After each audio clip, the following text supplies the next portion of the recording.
Đấy chẳng lúc ru miền chấm nạp aram rồi có ca vô khơi nó bao lúc ru trong phố cồn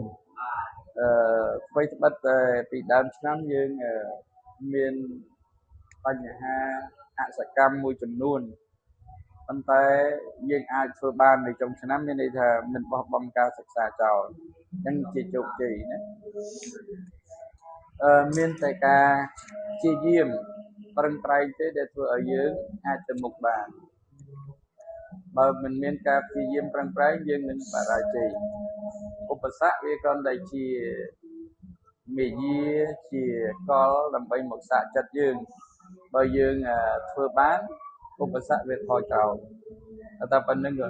មនុស្សល្បីដោយសារគេមិនចាញ់ឧបសគ្គគេនៅតែតពុះពៀគេជោគជ័យមនុស្សសាមញ្ញពេលឧបសគ្គមកថយចុះអញ្ចឹងក្នុងប្រភេទជាសិស្សមានពីរប្រភេទទី1ប្រភេទភ្លើងទៀនទី2ប្រភេទភ្លើងចំក្រានភ្លើងទៀនឧបសគ្គមករលត់ទេរត់ឈប់រៀនបោះបង់ចោលរីឯសិស្សបែបភ្លើងចំក្រានកាន់តែខ្យល់បក់កាន់តែឆ្អេះកាន់តែទៅមុខតែប៉ុណ្្នឹងជីវិតមនុស្សគឺសំខាន់មានតែប៉ុណ្្នឹង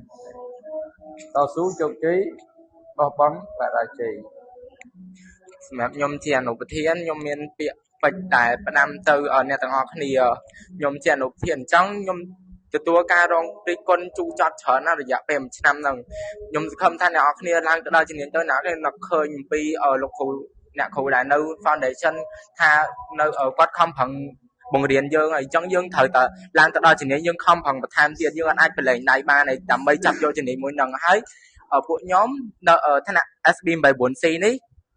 កាលពីដើមឆ្នាំទោះបីជាមានសម្ដីទាស់តែងគ្នាបន្តិចមែនប៉ុន្តែពួកខ្ញុំក៏ចុងឆ្នាំពួកខ្ញុំក៏ចាប់ផ្ដើមសាមគ្គីគ្នាឡើងវិញហើយពួកខ្ញុំនឹងសន្យាមួយឲ្យថាខ្ញុំឡើងទៅដល់ជំនាញឲ្យខកបំណងឯងចាបំរៀនគាត់ណាហើយសុភ័ក្រសំតិចដែរសុភ័ក្រកូនប្រធានថ្នាក់ត្រូវបន្ថែមការតឹងរឹងឬក៏